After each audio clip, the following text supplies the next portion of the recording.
All right, folks, let's start here with section 2. And there's the focus question.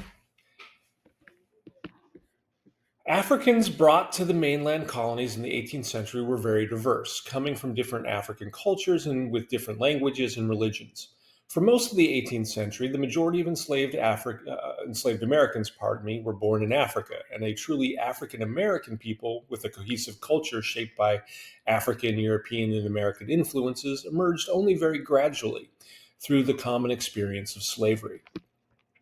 One of the most difficult transitions for enslaved Africans was the forced change from traditional religions to that of Christianity, the dominant religion of their colonial captors.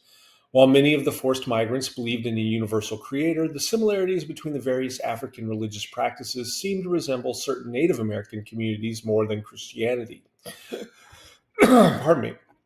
While some enslaved individuals were familiar with Christianity and or Islam, most who ended up in British North America came from the more isolated forest regions of West Africa. Even in the 18th century, many continued to practice traditional African religions or melded them with Protestant forms of Christianity or with Roman Catholicism, depending on the dominant religion in the region of the Americas. The three different slave systems in British North America produced distinct African American cultures. In the Chesapeake, a healthy climate led to the natural reproduction of the slave population, allowing for a balanced sex ratio that created family centered slave communities. Enslaved Africans were continuously exposed to white culture, so they learned English and were influenced by religious revivalism. In South Carolina and Georgia, however, the harsh rice plantations created a very different culture. Their low birth rate led to continuous slave imports, and since enslaved people seldom encountered whites and had more autonomy than those on other kinds of plantations, they were able to create a more African culture. In the northern colonies, where enslaved people were a small part of the population and dispersed as individuals or small groups throughout the white population, a distinctive African American culture developed slowly. Despite differences between African American cultures, all were linked by the experience of slavery and hopes for freedom. The most common form of slave resistance was to run away, and in some colonies, fugitive slaves found it easy to assume the identity of free black individuals. Much less common were slave uprisings.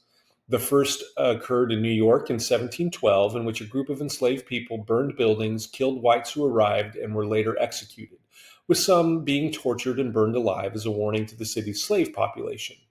Imperial wars in the 1730s and 1740s opened the door for slave resistance in Louisiana and the West Indies. In 1739, the War of Jenkins' Ear between England and Spain prompted a group of South Carolina slaves to seize arms at Stono. They marched toward the safety of Spanish Florida, which offered security to escaped British slaves, killing whites and shouting liberty as they went. The Stono Rebellion was crushed by colonial militia and led to the tightening of South Carolina's slave laws. In 1741, in New York City, a panic induced by a series of fires led to rumors that enslaved people were planning to mount a rebellion with white allies and turn the city over to the Spanish. More than 150 blacks and a few whites were arrested, and 34 people, including 4 whites, were executed. So that was our second question. Oops, sorry about that. We will stop there and come back to you.